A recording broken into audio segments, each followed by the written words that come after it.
नमस्कार, छतरपुर हलचल में आपका स्वागत है। मैं हूं कपिल मिश्रा।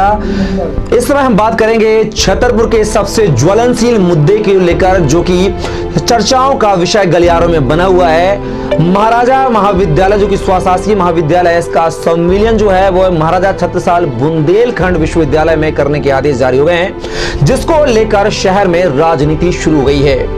कोई इसका विरोध कर रहा है तो कोई इसको बोल रहा है कि विकास होते हुए छतरपुर को देखा नहीं जा रहा है, और कुछ लोगों को तो ज्ञान ही नहीं है, यहां तक कि उनका काम ही विरोध करना है। अलग अलग दलों से दलगत राजनीति भी निकलकर सामने आ रही है। लेकिन आज हम बात करेंगे पिछले 130 साल पुराने महाराजा महाविद्यालय के इतिहास के बारे में, कि इसकी आधारशिला कब रखी गई, किसके द्वारा रखी गई, और अब तक ये जो महाविद्यालय है किस किस विश्वविद्यालय से मान्यता प्राप्त कर चुका है। और अगर ये सम्मिलन होता है महाराजा छत्रसाल बुंदेलखंड विश्वविद्यालय में, तो क्या 130 साल पुराने इतिहास को ऐसे ही छतरपुर के रहवासी खत्म कर देंगे, या फिर इसको लेकर उठाएंगे बात मुद्दों की और होगा एक बड़ा आंदोलन छतरपुर शहर में। तो चलिए नजर डालते हैं महाराजा महाविद्यालय के इतिहास पर। मध्य प्रदेश शासन मंत्रिमंडल ने शासकीय महाराजा स्नातकोत्तर स्वशासीय महाविद्यालय छतरपुर का समस्त संसाधनों सहित महाराजा छत्रसाल बुंदेलखंड विश्वविद्यालय में संविलियन करने का ऐतिहासिक निर्णय लेकर इस क्षेत्र में शिक्षा के क्षेत्र में नए द्वार तो खोले हैं, लेकिन कहीं ना कहीं इसका विरोध भी यहाँ पर होते हुए दिखाई दे रहा है। ज्ञात हो कि सन 1865 ईसा में छतरपुर दीवान श्री तांतिया साहब गोरे द्वारा उर्दू मदरसा की स्थापना छतरपुर में की गई थी, जिसका उद्घाटन कर्नल टॉमसन द्वारा किया गया था। बाद में यह मदरसा 1881 ईसा में AVM स्कूल में परिवर्तित हुआ और सन 1884 ईसा में तत्कालीन राजमाता ने इसे हाई स्कूल में परिवर्तित कराया, जो 1886 में कलकत्ता विश्वविद्यालय से संबंधित हुआ। बात करेंगे सन 1935 ईसा में राजमाता ने इसे महाराजा इंटरमीडिएट कॉलेज में परिवर्तित किया। इसे सन 1949 ईसा में स्नातक महाविद्यालय में परिवर्तित कर आगरा विश्वविद्यालय से संबंधित किया गया।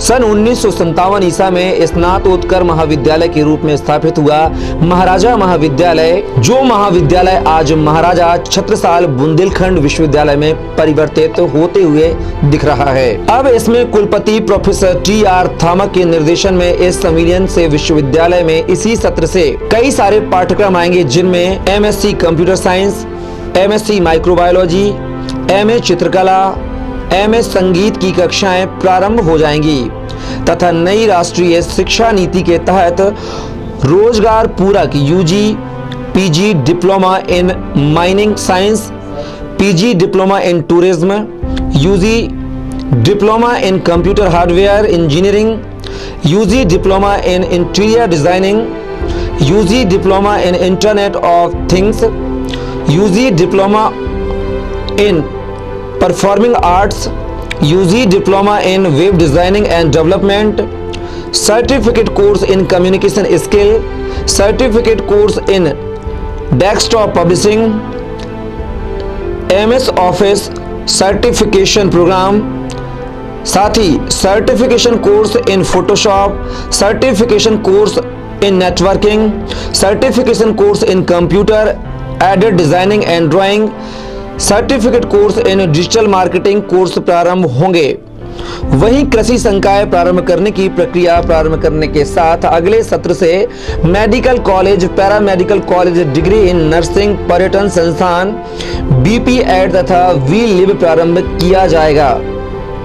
कुल सचिव डॉक्टर JP मिश्रा ने बताया कि अब UGC व रूसा से विश्वविद्यालय विकास के अनुदान मिल सकेगा, जिससे विश्वविद्यालय की भूमि पर भवन निर्माण के साथ नए नए विभाग खोले जाएंगे।